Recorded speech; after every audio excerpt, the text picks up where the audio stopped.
जैसे कि मैंने आपको बताया वो मेथड हमेशा हमेशा काम करेगा।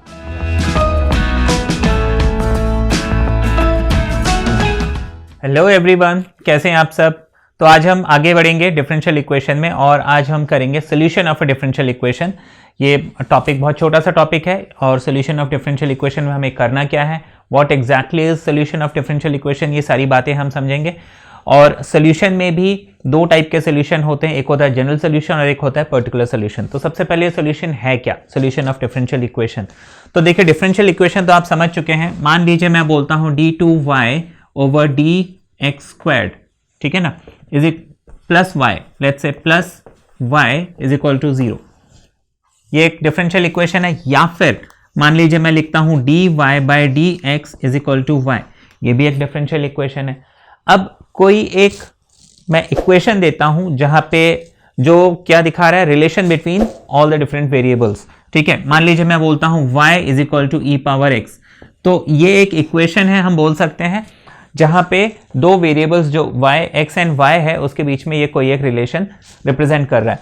अब अगर मैं इसको यहां पे पुट करता हूं और अगर ये इक्वेशन इस डिफरेंशियल इक्वेशन को सेटिस्फाई करता है, ठीक है, तो उस सिचुएशन में ये जो मैंने दिया है y equals to e power x, ये जो इक्वेशन दिया है ये कहलाएगा solution of this particular differential equation, ठीक है।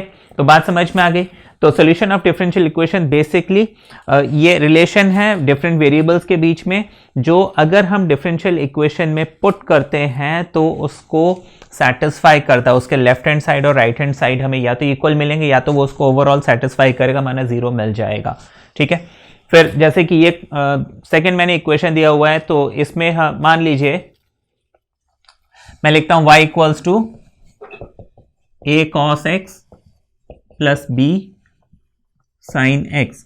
तो ये इक्वेशन क्या करेगा, इस डिफरेंशियल इक्वेशन को सेटिस्फाई करेगा, तो ये हो जाएगा इसका सोल्यूशन। अच्छा, कैसे हम वेरीफाई करते हैं। अब देखिए y is equal to e power x, मैं इस इक्वेशन को या तो मैं y is equal to e power x यहां पुट कर देता हूं, ठीक है, और y की वैल्यू तो पुट कर दी, लेकिन मुझे dy बाई dx भी चाहिए। अब देखिए अगर मैं इसको डिफरेंशिएट करता हूं, dy बाई dx निकालता हूं, तो वापस मुझे मालूम है ex का डेरिवेटिव वापस ex ही होता है। तो देखिए dy बाई dx की वैल्यू भी ex मिल गई, y की वैल्यू तो ex थी ही। अब जब मैं ये वैल्यू इधर पुट करता हूं, dy बाई dx भी e पावर x है और y भी e पावर x है, तो बेसिकली ये इस इक्वेशन को सेटिस्फाई कर रहा है, बैलेंस कर रहा है ना, left hand side right hand side equal आ रहे हैं। देयरफॉर ये जो पर्टिकुलर इक्वेशन दिया है ये इस डिफरेंशियल इक्वेशन का सोल्यूशन है। अच्छा, दूसरी चीज, ये क्वेश्चन दिया y equals to a cos x plus b sin x, ठीक है। अच्छा, अब मैं क्या करता हूं, यहां पे इसको मैं डिफरेंशिएट करता हूं, क्योंकि यहां पे मेरे पास देखिए सेकेंड डेरिवेटिव है, तो मैं सेकेंड डेरिवेटिव पहले निकालता हूं।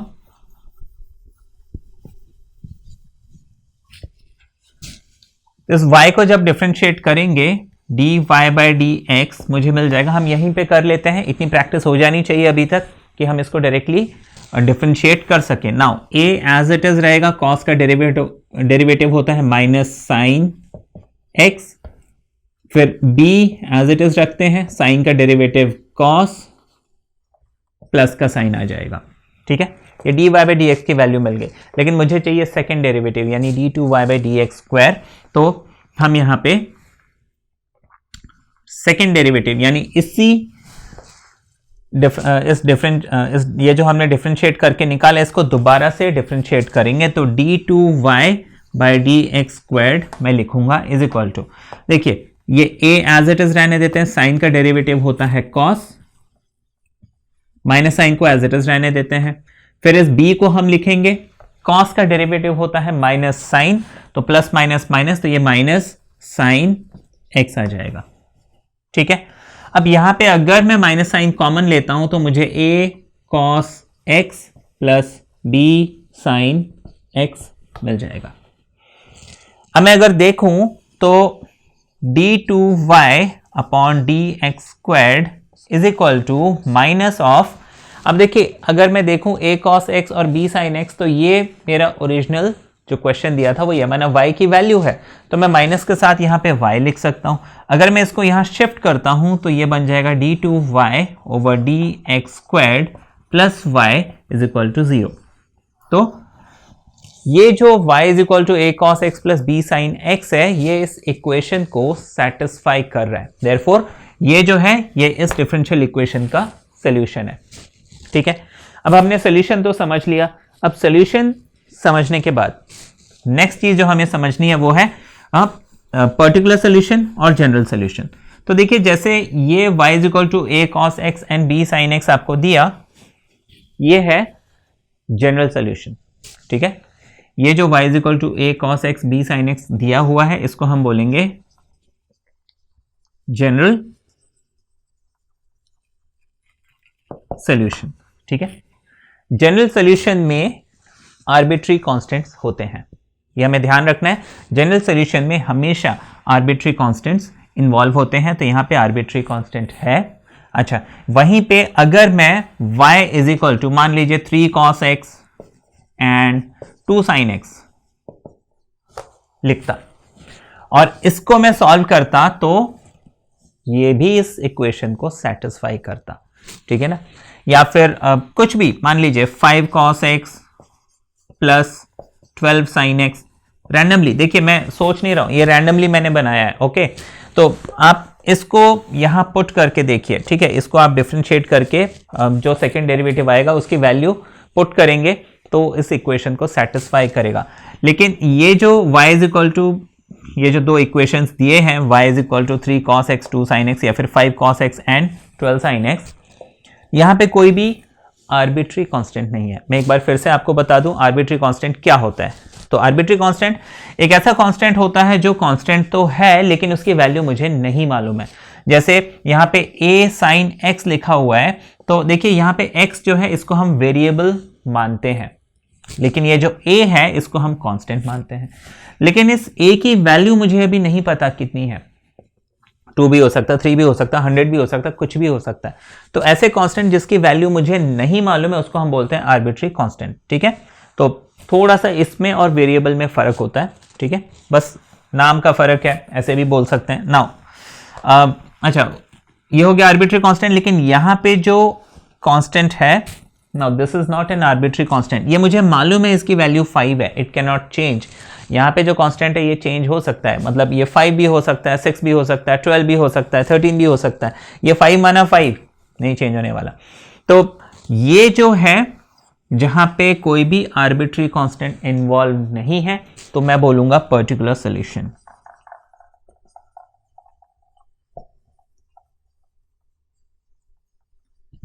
ठीक है, पर्टिकुलर सॉल्यूशन। और जब आर्बिट्री कांस्टेंट इन्वॉल्व है तो मैं बोलूंगा जनरल सॉल्यूशन। ठीक है, तो दो टाइप के सॉल्यूशन हो गए किसी भी डिफरेंशियल इक्वेशन के, पर्टिकुलर सॉल्यूशन, जनरल सॉल्यूशन। ठीक है, पर्टिकुलर सॉल्यूशन जहां पे आर्बिट्री कांस्टेंट इन्वॉल्व ना हो, और जनरल सॉल्यूशन जहां पे आर्बिट्री कांस्टेंट इन्वॉल्व हो। फिर दूसरी चीज आप ध्यान रखिएगा कि जनरल सॉल्यूशन में, जैसे मैं इसको जनरल सॉल्यूशन कब मानूंगा। अब देखिए ये जो डिफरेंशियल इक्वेशन आपको दिया था ये है डिफरेंशियल इक्वेशन ऑफ ऑर्डर 2, है ना। ऑर्डर क्या है, डिग्री क्या है, ये हमने समझा था। और ऑर्डर होता है जो भी हाईएस्ट ऑर्डर डेरिवेटिव होता है वो उसका जो भी ऑर्डर है उसी को हम ऑर्डर ऑफ डिफरेंशियल इक्वेशन बोलते हैं। तो जैसे यहाँ पे सेकंड डेरिवेटिव है तो ये इक्वेशन ऑफ ऑर्डर 2 है, तो ऑर्डर 2 है तो 2 आर्बिट्री कांस्टेंट होने चाहिए तभी वो जनरल सॉल्यूशन कहलाएगा।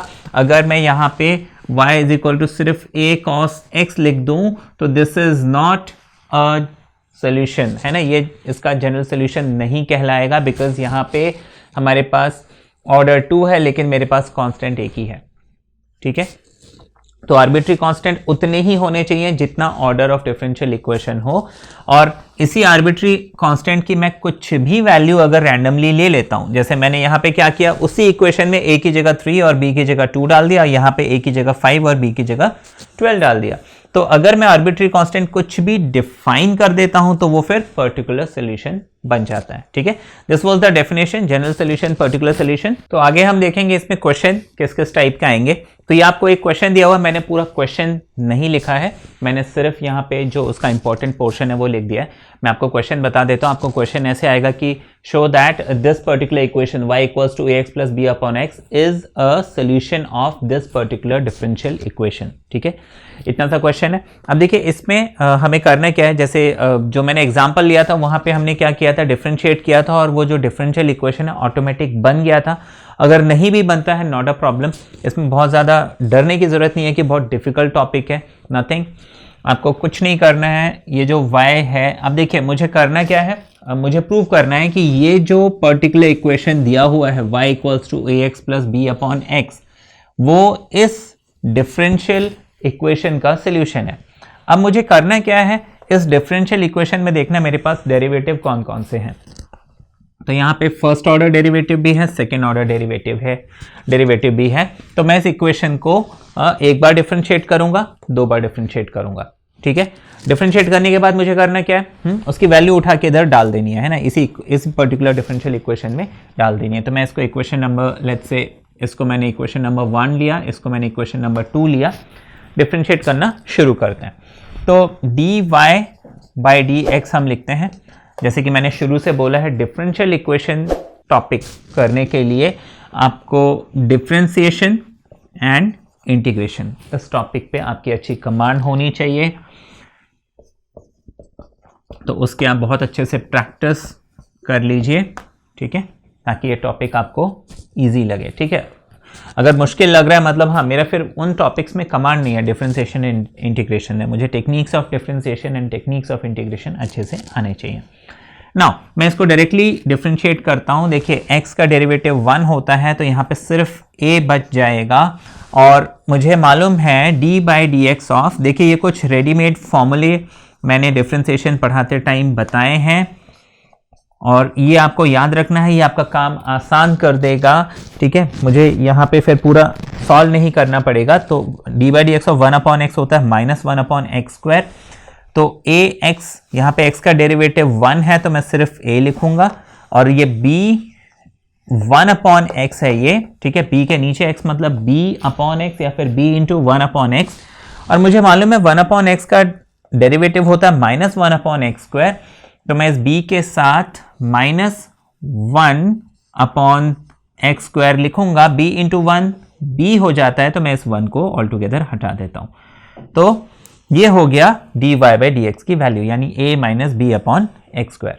ठीक है, इतना हो गया। अब इसके बाद मुझे करना क्या है, मैं फर्स्ट ऑर्डर डेरिवेटिव निकाल चुका हूं, अब मुझे सेकेंड ऑर्डर डेरिवेटिव चाहिए, तो मैं सेकेंड ऑर्डर डेरिवेटिव भी निकाल लेता हूं। तो इसी इक्वेशन को है ना, ये जो मुझे dy बाई डी एक्स मिला है, इसी को मैं क्या करूंगा, दोबारा से डिफरेंशिएट करूंगा। उससे पहले मैं इसको एक इक्वेशन नंबर दे देता हूं, लेट्स से 3। ठीक है, क्योंकि मुझे इसको सॉल्व करना है, तो यहाँ पे dy बाई डी एक्स की वैल्यू भी लगेगी और d2y by d x square की भी वैल्यू लगेगी, y की भी वैल्यू लगेगी। ठीक है, तो अगेन आई विल डिफरेंशिएट। तो dy बाई डी एक्स को जब मैं दोबारा से d बाई डी एक्स करूंगा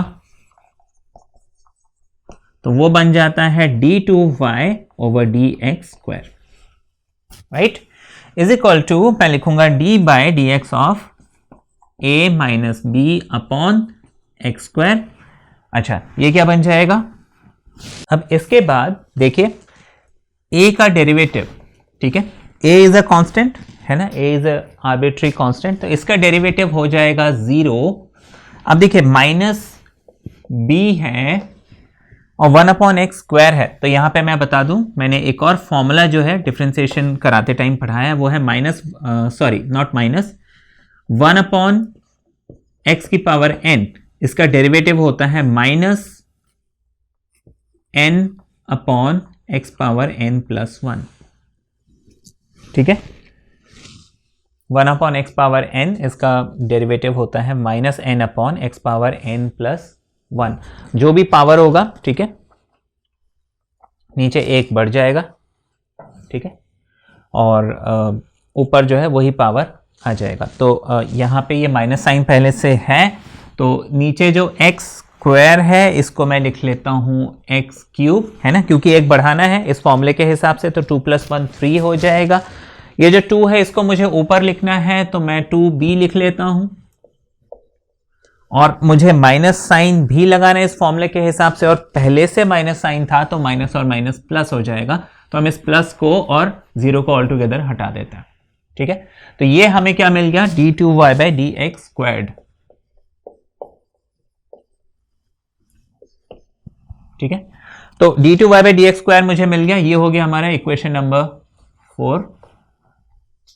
तो अब मेरे पास y की वैल्यू है, dy/dx की वैल्यू है, d2y/dx² की वैल्यू है, तो मुझे अब सिर्फ और सिर्फ, है ना, ये वैल्यूज यहां पे पुट करने हैं और इसको सॉल्व करना है।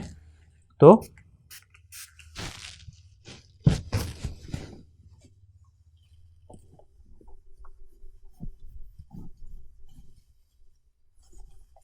यहां से साफ कर देते हैं।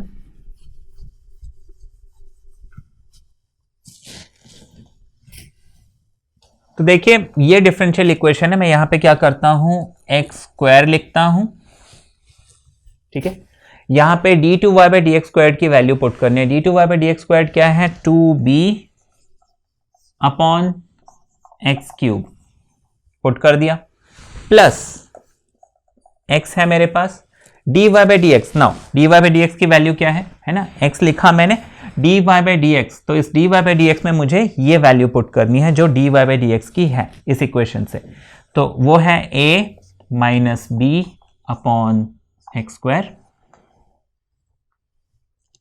ठीक है, और माइनस y, तो y की वैल्यू ये तो ओरिजिनली क्वेश्चन में ही दिया था, तो मैं वो वैल्यू पुट कर दूंगा, यानी कि ax + b/x। ठीक है, अब मुझे सिर्फ ब्रैकेट ओपन करना है, तो देखिए x² है, x³ है, ये कट जाएगा, 2b/x बचेगा मेरे पास। अब a × x यहां पे a के साथ मल्टीप्लाई होगा, तो ये ax बन जाएगा। ये x जब यहां मल्टीप्लाई होगा तो x से x² कैंसिल होगा, -b/x बचेगा मेरे पास, माइनस, है ना, ये काम हो गया, माइनस, मैं माइनस लिख लूंगा, माइनस प्लस माइनस, तो -ax बचेगा, माइनस प्लस माइनस, तो ये -b/x बचेगा। ठीक है, इतना आ गया। अब देखिए ax से ax कैंसिल, ये 2b है, ये -b और -b, माइनस माइनस प्लस, तो b और b हो जाएगा 2b, तो बेसिकली मेरे पास बच गया 2b/x माइनस 2b/x, जो कि मुझे मिल जाएगा 0। तो वो इस इक्वेशन को, इस डिफरेंशियल इक्वेशन को हम ये जो दिया था सेटिस्फाई कर रहा है। ठीक है, तो this is the method of solving a differential equation. ठीक है, किसी भी डिफरेंशियल इक्वेशन का अगर पूछा जाता है कि भाई इसका ये सोल्यूशन है कि नहीं, चेक करो, तो हम उस सोल्यूशन को कैसे चेक करेंगे, आप उसको तब तक डिफरेंशिएट करो जितने इसमें डिफरेंशियल कोफिशिएंट्स दिए हुए हैं, है ना। यहाँ पे जैसे सेकंड ऑर्डर डेरिवेटिव है, तो मुझे first derivative and second derivative निकालना है, वो वैल्यू यहाँ पुट करनी है और इसको सॉल्व करना है और हमारा आंसर आ जाएगा। तो most of the question differential equation में जहाँ पे सोल्यूशन वाली बात आती है, तो आप क्या कर सकते हैं, डिफरेंशिएट कीजिए, है ना, फर्स्ट डेरिवेटिव सेकंड डेरिवेटिव, उसकी वैल्यू निकालिए, पुट कर दीजिए, आपका आंसर आ जाएगा। इसमें कुछ ऐसे भी क्वेश्चंस है जहाँ पे आप वो टेक्निक जो है लंबा पड़ जाएगा, लेकिन वो टेक्निक हमेशा वर्क करेगा। तो बेस्ट थिंग इज, देखिए अगर प्रैक्टिस मैंने बहुत ज़्यादा नहीं की है, मुझे टाइम नहीं मिला और एग्ज़ाम ही है, तो फिर तो ऐसे में क्या है कि वो टेक्निक आप अप्लाई कर लीजिए, क्योंकि मुझे बहुत ज़्यादा प्रैक्टिस नहीं है, तो मैं फटाफट इसी टेक्निक से फर्स्ट डेरिवेटिव की वैल्यू, सेकंड डेरिवेटिव की वैल्यू निकालूं और पुट कर दूं और उसको =0 पुट कर दूं, है ना। तो लेफ्ट हैंड साइड ये 0 आ जाएगा, तो दैट मीन्स सॉल्व हो गया। लंबा हो सकता है कभी कभी, लेकिन वर्क ज़रूर करेगा। अच्छा, कुछ क्वेश्चंस ऐसे होते हैं जिसको हम वैल्यू निकाल के पुट करने के अलावा भी सॉल्व कर सकते हैं, जैसे ये क्वेश्चन है, मैं आपको बताता हूँ। तो ये एग्जाम्पल मैंने इसलिए लिया कि ज़रूर दैट टेक्निक ऑलवेज वर्क्स, जैसे कि मैंने आपको बताया, वो मेथड हमेशा काम करेगा जो आपको बताया है। उसके अलावा यहाँ पे देखिए, इसको मैं डिफ्रेंशिएट करूंगा, तो dy/dx इज इक्वल टू, मैं डायरेक्टली करते जाता हूं, a cos का डेरिवेटिव होता है माइनस साइन log x, ठीक है, ए को एज इट इज लिखा, कॉस का derivative minus sign log x लिख दिया। अब लॉग एक्स को जब डिफरेंशिएट करूंगा तो 1/x आ जाएगा। ठीक है, मैं एक बार करके दिखाता हूं, d/dx of cos log x. देखिए ए कांस्टेंट है, उसको तो मल्टीप्लाई करना ही है। मैं यहां पे समझा देता हूं एक बार फिर से, चेन रूल यहां पे लगेगा, मैंने इसका शॉर्टकट आपको बताया हुआ है। देखिए कॉस को डिफरेंशिएट करना है 1 एट अ टाइम, ध्यान रखिएगा 1 एट अ टाइम। कॉस को डिफरेंशिएट करूंगा तो कॉस का फॉर्मूला होता है माइनस साइन, तो मैं माइनस साइन लिखूंगा। कॉस के आगे क्या बचा हुआ है मैं उसको लिख लूंगा, मल्टीप्लाई लिखूंगा। अब उसके आगे जो भी है उसको डिफरेंशिएट कीजिए, तो लॉग का डेरिवेटिव होता है 1/x, तो इसका आंसर आएगा minus sign log x into 1/x। इसको हम सीधे सीधे अपॉन एक्स लिख सकते हैं, ये 1/x की यहां पे जरूरत नहीं है। ठीक है ना, उसको वहां लिखने के बजाय हमने ऐसे लिख लिया, तो ये मुझे मिल गया। ठीक है, this is the shortcut trick. ये मैंने आपको जब चेन रूल बताया था तो उसमें बताया था, अभी फिर से मैंने एक बार जस्ट रिवाइज कर लिया। ठीक है, अब इसी तरीके से हम नेक्स्ट करेंगे, तो ये हो जाएगा b। ठीक है, साइन का डेरिवेटिव, मैं पहले सिर्फ साइन का देखूंगा, तो साइन का होता है कॉस और log x लगा दूंगा। ठीक है, फिर log x को डिफरेंशिएट करूंगा तो मुझे 1/x मिल जाएगा, यहां पे मैं प्लस साइन लगा दूंगा। ठीक है, ये dy/dx की वैल्यू मिली थी। अब मैं इसी को दोबारा डिफरेंशिएट करके, हालांकि थोड़ा सा कॉम्प्लिकेटेड हो जाता, लेकिन दोबारा डिफरेंशिएट करके मैं d2y/dx² निकाल सकता था और उसकी वैल्यू यहां पुट कर सकता था। अब उसका ऑल्टरनेट तरीका क्या है, देखिए यहां पे बिकॉज दोनों के नीचे x आ रहा है, तो मैं अगर यहां पे एलसीएम ले लेता हूं तो मुझे एक x नीचे मिल जाएगा। इस x को मैं यहां भी तो शिफ्ट कर सकता हूं। ऐसा मैंने इसलिए किया क्योंकि जो डिफरेंशियल इक्वेशन दिया है वहां पे dy/dx के साथ x लगा हुआ है। अब अगर मैं डिफरेंशिएट करूं तो करके देखते हैं, अगेन डिफरेंशिएटिंग बोथ साइड। ठीक है,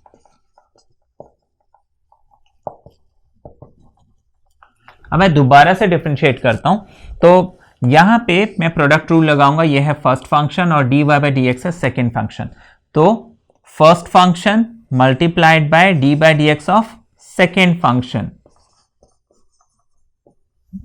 यही फॉर्मूला है, plus second function and derivative of first function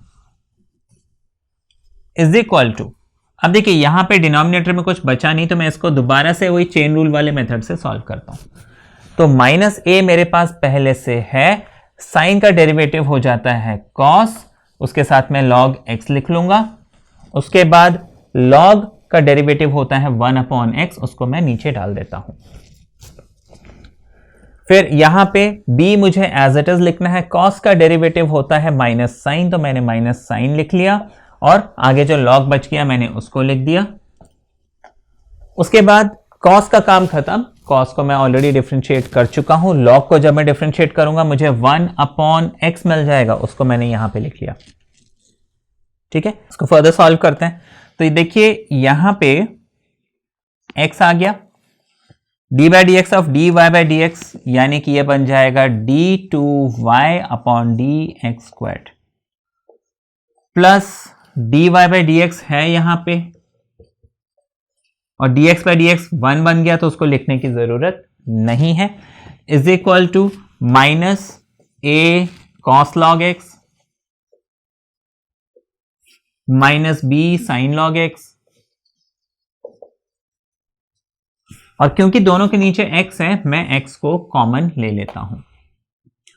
दोबारा से वही काम करेंगे, इस x को हम यहां मल्टीप्लाई करेंगे, तो ये x जो है यहां डिनोमिनेटर से इधर ऊपर मल्टीप्लाई हो जाएगा, तो x इंटू एक्स हो जाएगा x² d2y/dx²।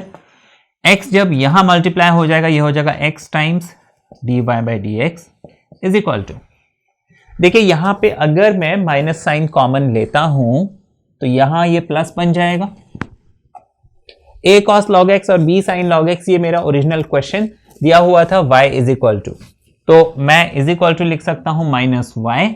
अगर मैं इस माइनस y को यहां शिफ्ट करता हूं तो ये इक्वालिटी के इस तरफ आके प्लस बन जाएगा और इज इक्वल टू 0 बन जाएगा, और यही मुझे प्रूव करना था। तो इस क्वेश्चन को हमने क्या किया, अदर वे राउंड, माना यहां पे मैंने वैल्यूज निकाल के पुट नहीं की, उसी क्वेश्चन को मैं सॉल्व करता गया और जो डिफरेंशियल इक्वेशन है वो ऑटोमेटिक आ गया। तो ऑटोमेटिक अगर डिफरेंशियल इक्वेशन आ जाता है तब भी ये सोल्यूशन ऑफ डिफरेंशियल इक्वेशन कहलाता है। ठीक है।